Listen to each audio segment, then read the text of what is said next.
Hay secuestros que parecen imposibles y luego está el caso de Elizabeth Smart, una adolescente mormona de 14 años, criada en una familia prácticamente perfecta, secuestrada a punta de cuchillo de su propia cama, mientras su hermana pequeña fingía dormir al lado. Durante 9 meses, medio Estados Unidos vio su cara en la televisión. La buscaban miles de voluntarios. La policía interrogó a un montón de sospechosos. Y mientras tanto, Elizabeth seguía viva, muy cerca, caminando por las calles de Salt Lake City, disfrazada con un velo, acompañada por 2 fanáticos religiosos que aseguraban hablar con Dios. Lo más increíble del caso no es que sobreviviera, es la cantidad de veces que estuvo a punto de ser rescatada y no lo hicieron.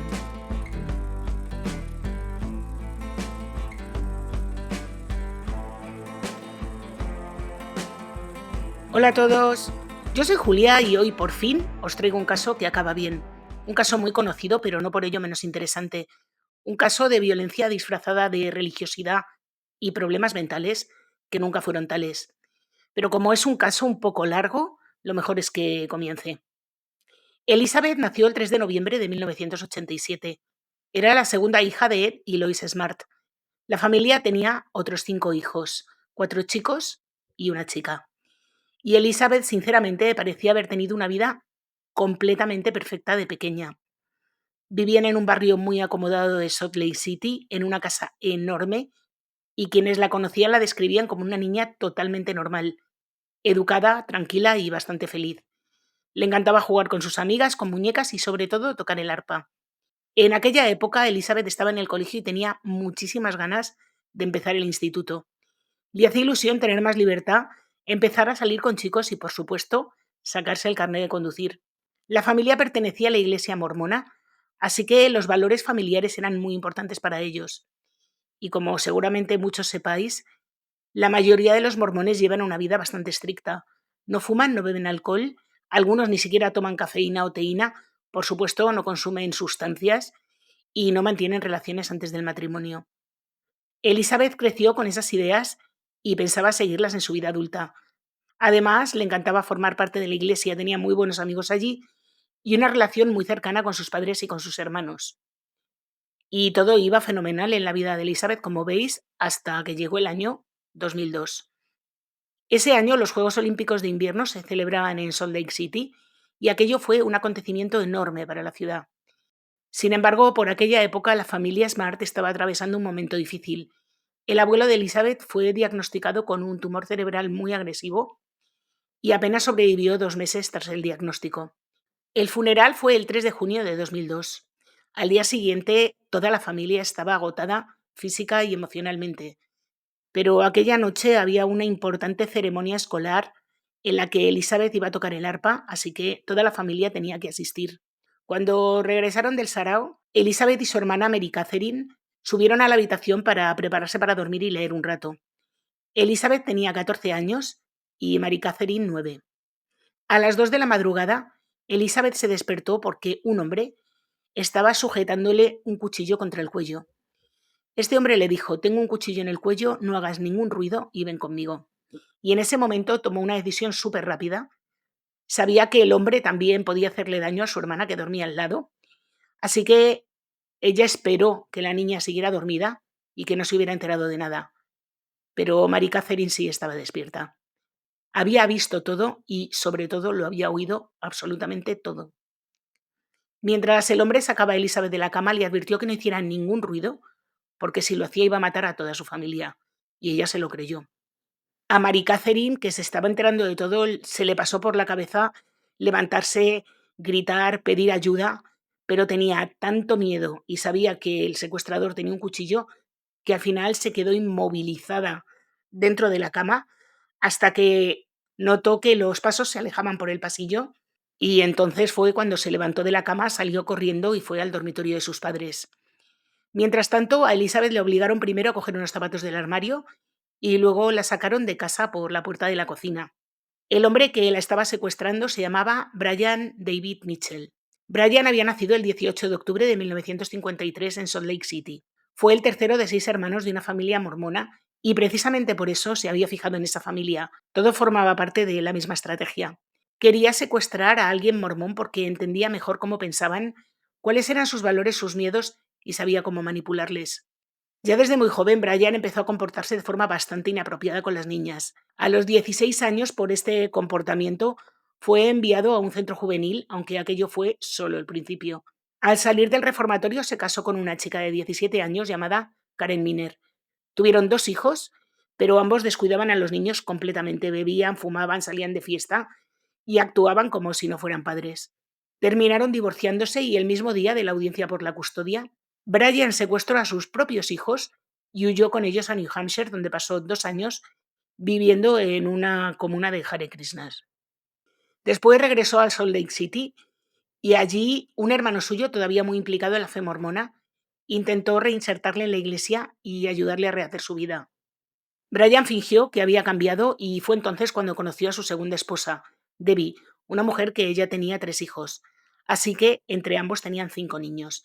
Pero el matrimonio duró poquísimo. Debbie afirmó que Brian se comportaba de forma inapropiada con su hijo de 3 años y que además era bastante violento con ella. Para que veáis lo mal que funcionaba la cabecita de este señor, para intentar salvar su matrimonio, Brian decidió enviar a sus hijos a un centro de acogida temporal. Por supuesto, aquello no funcionó. Yo creo que debió empeorarlo. Tras aquel divorcio, conoció a Wanda Barsi, una mujer de 40 años con 6 hijos, cuyos propios hijos decían que era una mujer abusiva y cruel. Brian y Wanda compartían una misma obsesión religiosa extrema. Brian estaba convencido de que era un profeta, decía hablar con Dios, aseguraba ser el elegido, el Mesías, alguien destinado a salvar el planeta. Y esto ya sería de por sí una bastante mala noticia, incluso aunque no hubiera decidido secuestrar adolescentes. Brian decía llamarse Emanuel y rebautizó a Wanda como Hetzibah. Intentó convencer a miembros de la iglesia mormona de que era un enviado divino, pero nadie le creyó y estaba tan fatality que terminaron expulsándole. A partir de ahí perdió completamente el control. Empezó a vestir túnicas blancas, se dejó crecer la barba para parecerse a Jesús, según él, y se dedicaba a mendigar por las calles mientras gritaba versículos bíblicos a desconocidos. Su propia madre terminó consiguiendo una orden de alejamiento contra él. Madre mía. Además, escribió un manuscrito de 27 páginas e intentaba obligar a la gente a leerlo. Pero prácticamente la única persona que seguía alimentando toda aquella fantasía era Wanda. Y mientras tanto, Elizabeth acababa de ser secuestrada. Caminaba obligada colina arriba, una colina que estaba muy cerca de su casa, con un cuchillo pegado a su espalda. Y entonces ocurrió algo bastante increíble. Vieron unos faros acercándose y era un coche de policía. Elizabeth pensó inmediatamente, Dios mío, me van a salvar. Pero Brian la empujó detrás de unos arbustos y le mandó callarse. Finalmente, el coche patrulla pasó junto a Elizabeth la misma noche de su secuestro, pero no la vieron. Así que siguieron avanzando y empezaron a subir por aquella montaña, y durante toda la subida Brian no paraba de repetirle que no dijera ni una palabra, que no gritara, que no intentara escapar porque iba a acabar con ella y con toda su familia. Al cabo de un rato dejaron el sendero principal y se desviaron por un camino secundario que se notaba que no lo utilizaba nadie. Y mientras esto sucedía, Elizabeth se dio cuenta de que conocía a aquel hombre. 7 meses antes, Elizabeth, su madre y sus hermanos habían ido al centro de Salt Lake City a comprar ropa y otras cosas, y allí se encontraron con un hombre pidiendo dinero por la calle y su madre le dio $5. Elizabeth recordaba perfectamente que aquel hombre había sido muy amable y que tenía una voz extremadamente calmada, una voz que se le quedó grabada. Él le dijo a su madre que se llamaba Emmanuel. Su madre estuvo un rato hablando con él y acabó dando el teléfono de su marido. Llámale algún día, le dijo, quizá podamos darte algo de trabajo en casa. Y aquello acabaría siendo un error gigantesco, porque el padre de Elizabeth le contrató. Le pidió que fuera a trabajar a la casa y a cortar algunos árboles. Y mientras tanto, Mary Catherine había despertado a sus padres diciéndoles que alguien había entrado en casa y se había llevado a Elizabeth, que Elizabeth ya no estaba. Sus padres saltaron de la cama y empezaron a registrar como locos toda la casa. Como no la encontraron, a eso de las 4 de la mañana llamaron a la policía. Sin embargo, cuando llegó la policía, no actuaron como se supone que deberían haberlo hecho, porque no sellaron la escena del crimen y se perdieron muchísimas pruebas. Finalmente llevaron a todos los miembros de la familia a la comisaría para interrogarlos y también llevaron un perro especializado en localizar cadáveres para registrar la vivienda. Pero claro, no encontraron absolutamente nada. La familia estaba completamente destrozada, especialmente Mary Catherine, que se encontraba sola respondiendo preguntas de la policía después de unas horas bastante horribles. Y la niña empezó a contar todo lo que recordaba, y la verdad es que recordaba bastante. Dijo que el secuestrador era un hombre blanco de entre 30 y 40 años, aproximadamente de la misma estatura que su hermano Charles, es decir, alrededor de 1,73, y también reconoció su voz. Estaba segura de haberla escuchado antes. Decía que le resultaba familiar y que era una voz muy calmada, pero no sabía identificar al dueño de aquella voz. Después de entrevistarla y obtener más información, la familia empezó a sentirse muy frustrada con la investigación. Tenía la sensación de que la policía estaba perdiendo el tiempo con cosas equivocadas mientras pasaban minutos cruciales en los que deberían estar buscando a Elizabeth. Incluso tardaron 3 horas en difundir fotografías o alertas sobre desaparición. Y eso era muy grave porque alrededor del 65% de los niños secuestrados son asesinados durante las primeras 3 horas. Cuando finalmente la policía descartó a la familia como sospechosa, abandonaron la comisaría completamente desesperados y furiosos con ellos. Y aquello solo sería el principio de la frustración. Entonces, la familia decidió acudir a los medios de comunicación. Y por supuesto el caso despertó muchísimo interés. Una niña blanca de Utah secuestrada de su propia cama en mitad de la noche era exactamente el tipo de historia que dominaba las noticias. Su foto apareció constantemente en televisión y prácticamente todo el estado conocía ya el caso al día siguiente. Mientras tanto, Elizabeth seguía subiendo la montaña con Brian David Mitchell y estaban muy cerca ya de llegar a la cima. Mientras se acercaban, Brian le dijo que allí los esperaba su esposa. Cuando llegaron, Elizabeth vio unas lonas extendidas por el suelo y una tienda de campaña, y entonces apareció una mujer detrás de un árbol. Vestía túnicas largas de lino y llevaba una especie de tocado en la cabeza. La mujer se acercó a Elizabeth y la abrazó, pero Elizabeth recordó que aquel abrazo no era de cariño, sino un abrazo controlador. Aquella mujer era Wanda Barcy, la esposa de Brian. Wanda llevó a Elizabeth dentro de la tienda y empezó a lavarle los pies. Después le dijo que se quitara la ropa y se pusiera una túnica. Después le dijo que se quitara la ropa y se pusiera la túnica.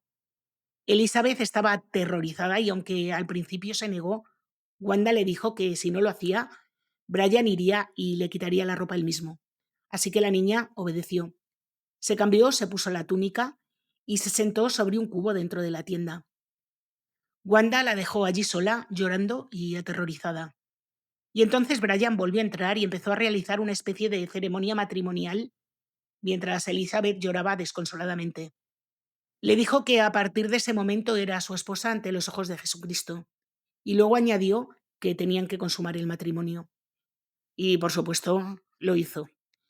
Después de todo aquello, Elizabeth permaneció un rato tumbada y finalmente decidió que escaparía en cuanto tuviera la menor oportunidad. Pero claro, primero necesitaba recuperar fuerzas. Acababa de subir toda una montaña bajo un nivel de adrenalina imposible de imaginar y estaba completamente agotada. Se quedó dormida un rato y decidió que cuando despertara saldría corriendo. Pero cuando abrió los ojos, Brian estaba allí de nuevo. Le estaba atando la pierna con un cable metálico. Había sujetado el cable a su tobillo y el otro extremo a un árbol. Y en ese momento, claro, entendió que ya no podía huir. Solo podía moverse unos 6 metros en cualquier dirección. Y ese pequeño espacio se convertiría en todo su mundo durante semanas. A esas alturas, Elizabeth estaba ya completamente desesperada. Y mientras tanto, sus padres no estaban mucho mejor. A ellos les dijeron que era importante hacer un comunicado público y pedir ayuda a la comunidad, porque así más personas participarían en la búsqueda o estarían atentas a ver si veían a Elizabeth. Y aquello funcionó. Muchísima gente empatizó con el dolor de la familia y empezaron a llegar voluntarios y muestras de apoyo de todas partes. Y mientras tanto en el campamento Elizabeth empezaba a acostumbrarse a vivir encadenada. Durante todo el día tenía que escuchar a Brian y a Wanda hablar sin parar de ideas delirantes, mezclando interpretaciones absurdas de la Biblia y discursos bastante incoherentes. También le explicó su supuesto plan divino. Elizabeth formaba parte de él y Dios quería que todo ocurriera tal cual lo decía Brian. Según él, Elizabeth solo sería una de las 7 esposas que pensaba conseguir en el futuro. Y además quería que olvidara completamente quién era, porque para eso era la esposa de un elegido, y por eso lo obligó a escoger un nuevo nombre bíblico. Y bueno, ya que le daban a elegir, ella decidió llamarse Esther. Así que a partir de ese momento, Brian y Wanda a Elizabeth la llamaron Esther, pero nosotros vamos a seguir llamándola Elizabeth para no liarnos. Durante el secuestro, Elizabeth sufrió abusos constantes de todo tipo. Fue agredida físicamente, privada de agua y comida y obligada a permanecer sentada durante horas. Y cada vez que pensaba que aquello no podía empeorar, se equivocaba porque empeoraba. La dejaban días enteros sin comer, le daban basura como alimento y cantidades mínimas de agua, en parte también porque ellos mismos apenas tenían recursos. Así que la pobre Elizabeth nunca sabía cuándo volvería a comer o a beber. Con el tiempo terminó convertida en una especie de esclava para ellos, a la que le obligaban a hacer cualquier cosa que ellos le ordenaran. Y desde el principio a Elizabeth le quedó muy claro que Wanda no estaba retenida allí contra su voluntad. Era una participante completamente activa en el secuestro y en la práctica una cómplice de Brian.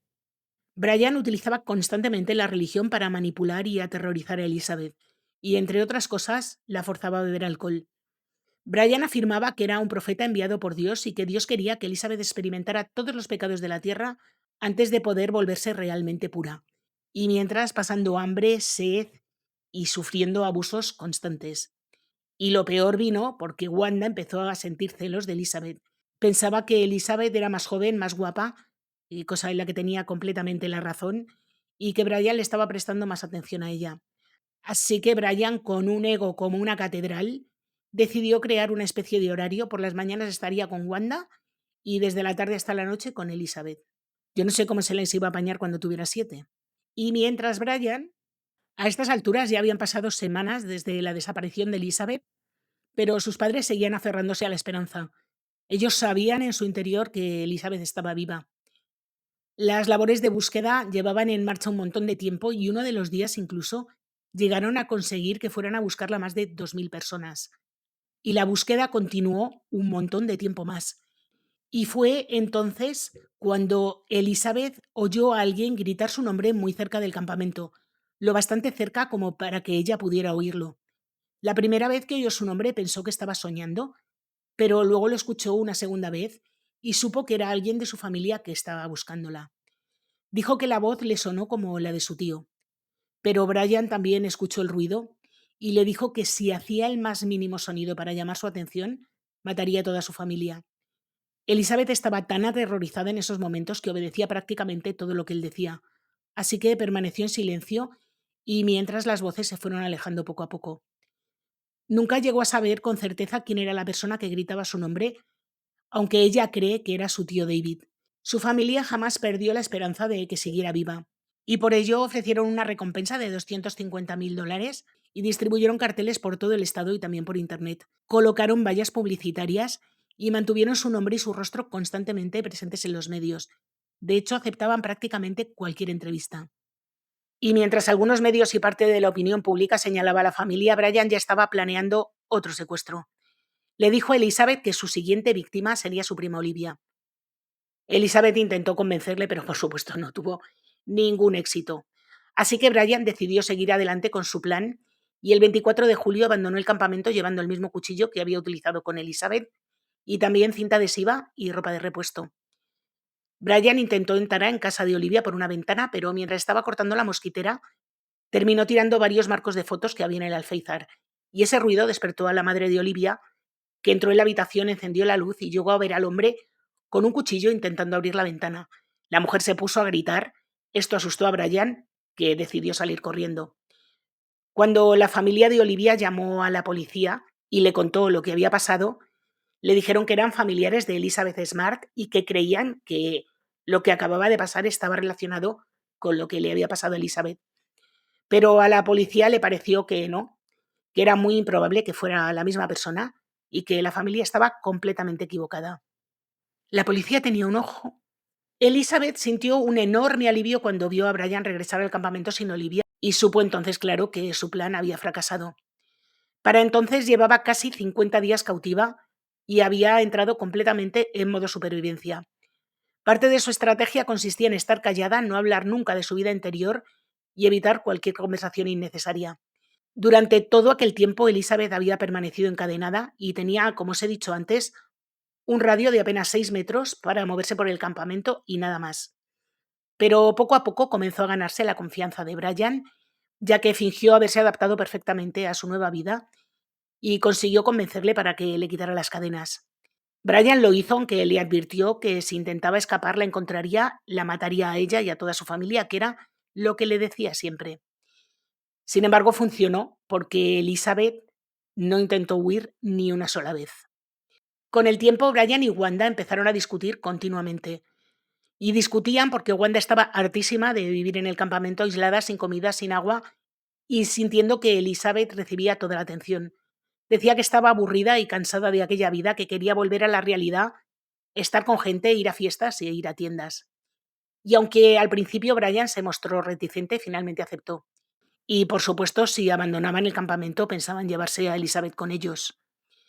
Aquello parecía extremadamente arriesgado porque cualquiera podría haber reconocido a Elizabeth, que estaba en todas partes. Así que lo que hizo Brian fue disfrazarla y ponerle un velo de los ojos hacia abajo. Y con eso pensó que nadie la reconocería. Finalmente bajaron de la montaña y Elizabeth se dio cuenta de lo alto que habían estado durante todo ese tiempo, porque el descenso les llevó muchísimo tiempo. Como aquella excursión les salió bien, nadie reconoció a Elizabeth y se lo habían pasado chupi, pues a partir de entonces empezaron una rutina en la que bajaban juntos a la ciudad para pedir dinero por la calle y Brian aprovechaba para robar comida y alcohol. Él llamaba a aquello saquear, utilizando un término bíblico para justificarlo. Como siempre, encontraba la manera de convencerse de que todo lo que hacía estaba permitido, porque según él, Dios se lo ordenaba. Dios, curiosamente, siempre estaba muy a favor de que Brian hiciera exactamente lo que le daba la gana. Qué coincidencia, oye. En un momento determinado a Brian le pareció que en Salt Lake City hacía mucho frío, que a mí no me extraña porque si iba vestido con una túnica y unas sandalias a 10 grados bajo cero, ¿cómo no iba a hacer frío? Yo me quedo loca porque con la túnica, la barba de meses, hablando del apocalipsis, diciendo que era un profeta, yo no entiendo cómo la gente no le saltaban las alarmas, si básicamente era una red flag con sandalias. Pero bueno, por lo que fuera, a la gente no le pareció raro aquello. Así que bueno, como el hombre tenía frío, decidió que se iba a mudar a un lugar mucho más cálido, que es California. Así fue como en agosto de 2002 fueron a la biblioteca de Salt Lake City para buscar un mapa y planear la ruta hasta California. Entraron en la biblioteca, como al parecer hacían algunas veces, y aquella vez alguien reconoció a Elizabeth y llamó al 911. Un detective acudió inmediatamente a la biblioteca y, en teoría, en aquel momento debería haberse acabado todo. Pero no fue así. El detective esperó a que Brian entrara en el baño para acercarse a Wanda y Elizabeth. Fue directamente hacia ellas y explicó que estaba buscando a Elizabeth Smart. Y después les pidió que se quitaran el velo. Pero justo entonces Brian salió del baño y se interpuso entre ellas. Dijo que aquella chica era su hija y que su religión les prohibía quitarse el velo. Y también insistió en que ningún policía podía obligarles a hacerlo.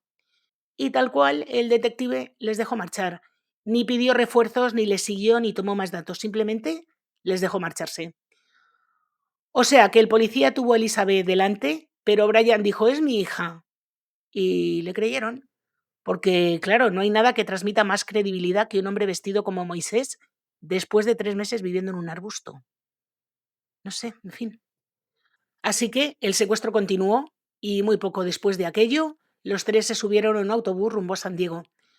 Montaron un nuevo campamento en una zona aislada cerca de Lakeside, en el cauce seco de un arroyo. Y Elizabeth lo describió como un lugar sucio y asqueroso. Y además se sentía todavía peor estando en California porque sabía que allí tenía muchas menos posibilidades de que alguien la reconociera y por tanto la encontraran. Para entonces ya habían pasado 4 meses desde el secuestro y empezaba a perder toda esperanza. Mientras tanto, Brian empezó a asistir a una iglesia mormona local y allí conoció a un hombre llamado Beryl Kemp. Beryl tenía una hijastra adolescente que se quedaba con él algunos fines de semana y algunos miércoles alternos. Y cuando Brian vio la foto de la niña, decidió inmediatamente que sería su próxima esposa. También iba a secuestrarla. Una noche reunió el valor suficiente para entrar en casa de aquel hombre, pero alguien le escuchó intentando entrar, igual que había ocurrido con Olivia. Encendieron las luces y Brian volvió a huir bastante asustado. Así que afortunadamente nadie más fue secuestrado.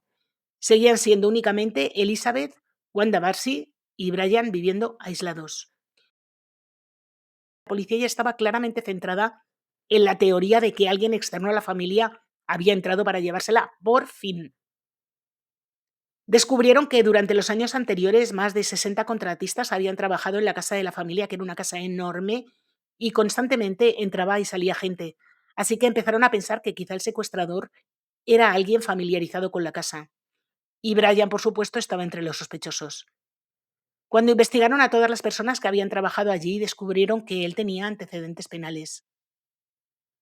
Supieron que había participado en el robo de una farmacia y que incluso había disparado a la policía. Los investigadores no podían creer que una familia como los Smart hubieran dejado trabajar en su casa a alguien tan problemático, así que comenzaron a reunir toda la información posible sobre los sospechosos. Y la presión pública aumentó un montón. Y toda esa presión hizo que la policía empezara a obsesionarse con un sospechoso concreto, un hombre llamado Richard Ritchie. Ritchie era un manitas local con antecedentes por sustancias que también había trabajado en la casa de los Smart. Parecía una posibilidad razonable. Sin embargo, la policía se centró en este hombre porque le tenía localizado ya que estaba en prisión. Le habían arrestado 9 días después del secuestro por violar la libertad condicional y le habían enviado a la prisión estatal de Utah. La policía empezó a interrogarlo de forma extremadamente agresiva, pero él negó siempre ser el responsable. Y en medio de todo esto, en agosto de 2002, Ritchie murió repentinamente por una hemorragia cerebral. Le trasladaron de urgencia al hospital después de sufrir problemas respiratorios en prisión, pero finalmente murió. Y aquello supuso un golpe enorme para los investigadores porque estaban convencidos de que habían encontrado al culpable. La familia Smart esperaba que aquello sirviera para que la policía reconsiderara otras líneas de investigación, pero ocurrió justo lo contrario. La sensación que tuvieron en la familia fue que la policía quería dar el caso por cerrado con la muerte de Ritchie, como si todas las respuestas hubieran muerto con él. Y esto enfureció a la familia muchísimo, porque ellos seguían convencidos de que Elizabeth estaba viva y que su secuestrador seguía libre. Y tenían buenas razones para pensar así, porque esto pasó en agosto y en octubre ocurrió algo increíble. La hermana pequeña de Elizabeth, Mary Catherine, estaba tumbada en la cama cuando de repente recordó quién había secuestrado a su hermana. Simplemente le vino a la cabeza. Salió corriendo hacia su padre y le dijo: ya sé quién fue. Fue aquel hombre sin hogar al que dimos $5 y que luego vino a trabajar a casa. Y entonces su padre entendió de inmediato de quién hablaba. Emmanuel, también conocido como Brian Mitchell. La familia llevó esta información a la policía y se elaboró un retrato robot, pero sorprendentemente, los investigadores no dieron demasiada credibilidad a Mary Catherine. Pensaban que era demasiado difícil que una niña pudiera recordar tantos detalles después de tanto tiempo y que resultaba raro que reconociera a alguien que solo había estado una vez en su casa. Pero ella insistía en que había reconocido su voz, que siempre le había resultado familiar y que simplemente acababa de descubrir de dónde la conocía. Aquello debería haber sido un punto de inflexión enorme en la investigación, pero en absoluto. La policía pensaba que si difundía públicamente que sospechaban de un hombre llamado Emmanuel, que había trabajado en la casa, corrían el riesgo de alertar al secuestrador y provocar que le hiciera daño a Elizabeth. Pero al mismo tiempo la familia sabía que publicar el retrato robot podía generar pistas decisivas para encontrarla. Así que empezó una disputa tremenda entre la policía y los Smart. Y finalmente, en ayuda de la familia, entró en escena John Walsh. Walsh es el conductor del programa America's Most Wanted, y este hombre decidió implicarse personalmente en el caso. Le parecía ridículo que la policía siguiera negándose a publicar el retrato robot, así que apareció en el programa de Larry King. Larry King es otro presentador de programas estadounidense muy conocido, y con permiso de la familia contó públicamente toda la historia, fundamentalmente lo de que Mary Catherine había recordado el nombre de Manuel y todos los detalles relacionados con aquel trabajador que había estado en la casa.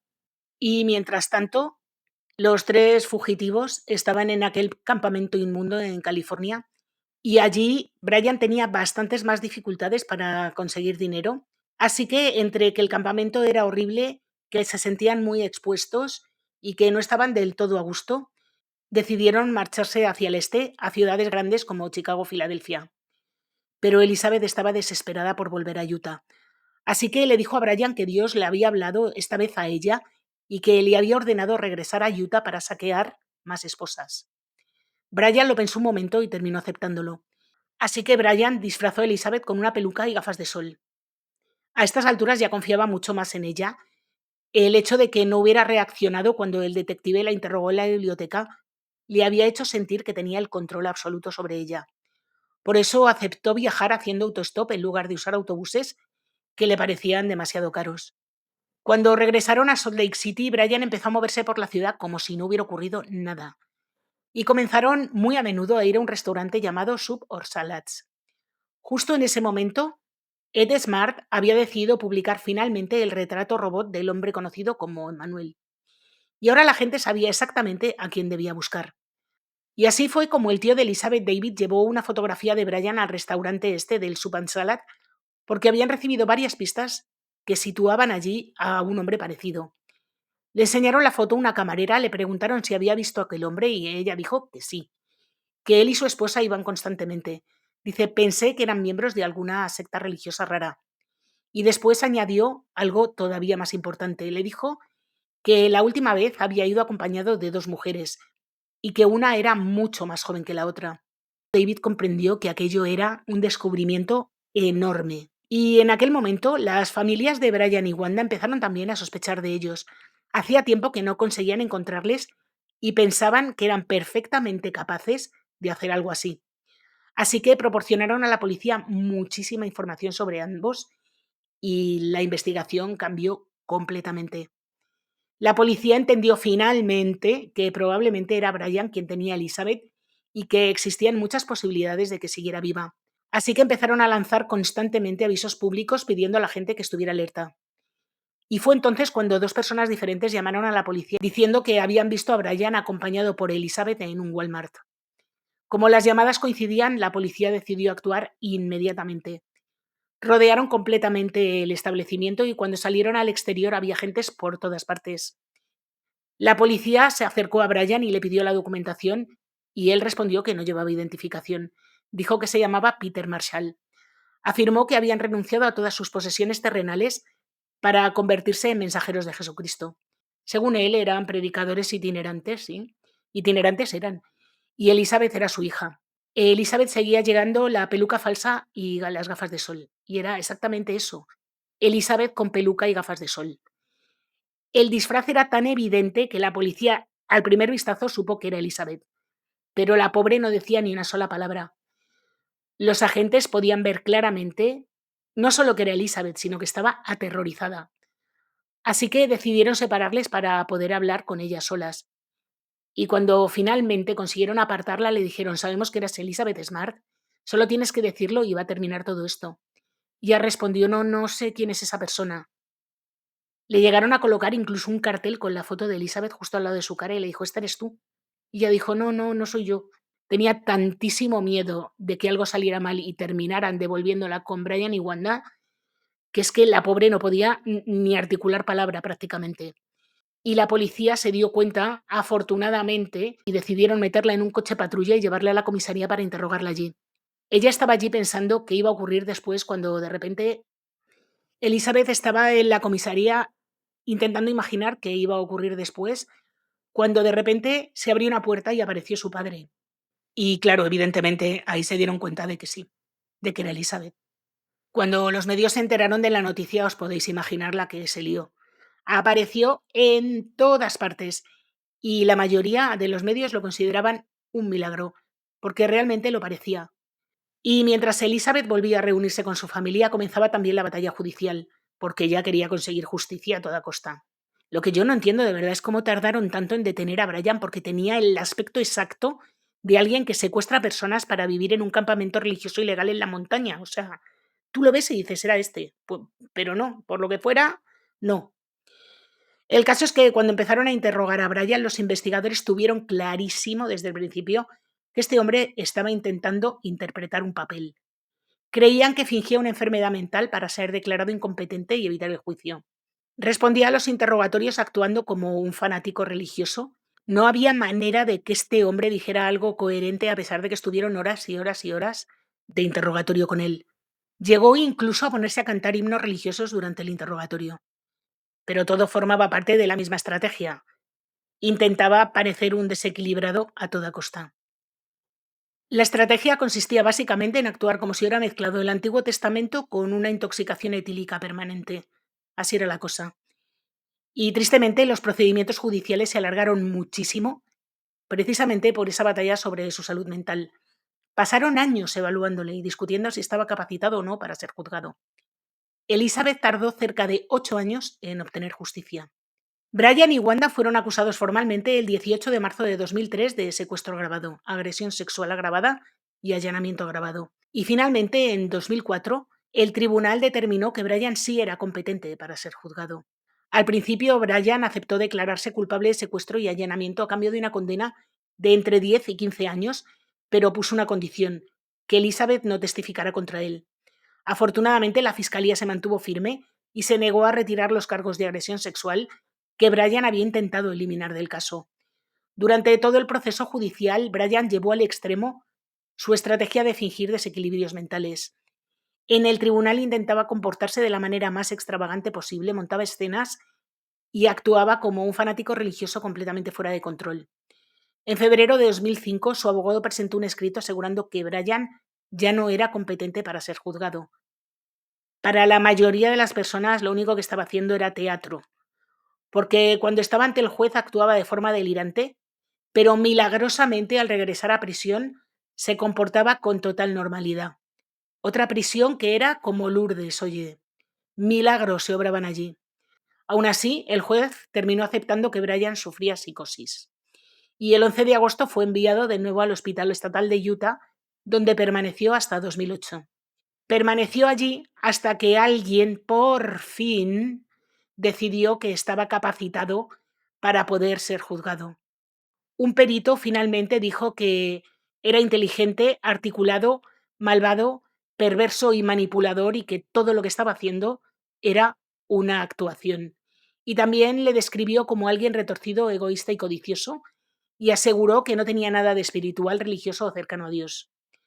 Así que finalmente, después de revisar 210 fuentes y tener 57 entrevistas con Brian, este perito concluyó que este hombre podía ser juzgado. Menos mal.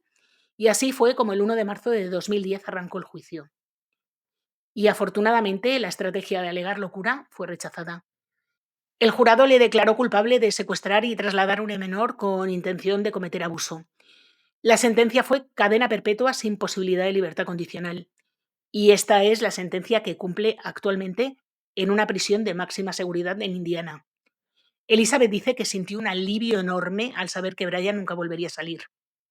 Wanda, sin embargo, que había sido juzgada mucho tiempo antes y condenada a 10 años de prisión, fue liberada cuando había cumplido solo 9. Elizabeth declaró públicamente, Elizabeth declaró públicamente que aquello no era suficiente y advirtió del peligro que suponía para la sociedad, pero aún así fue puesta en libertad y sigue libre hoy en día. De hecho, años después volvió a generar una gran polémica porque se mudó cerca de un colegio y la noticia provocó una gran indignación entre los vecinos.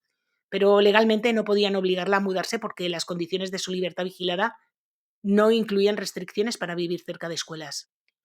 Y mientras todo esto ocurría, Elizabeth intentaba reconstruir su vida. Con el tiempo reunió el valor suficiente para enfrentarse cara a cara con Brian durante el juicio y cuando este acabó se convirtió en defensora de las víctimas de secuestro y agresión, especialmente menores.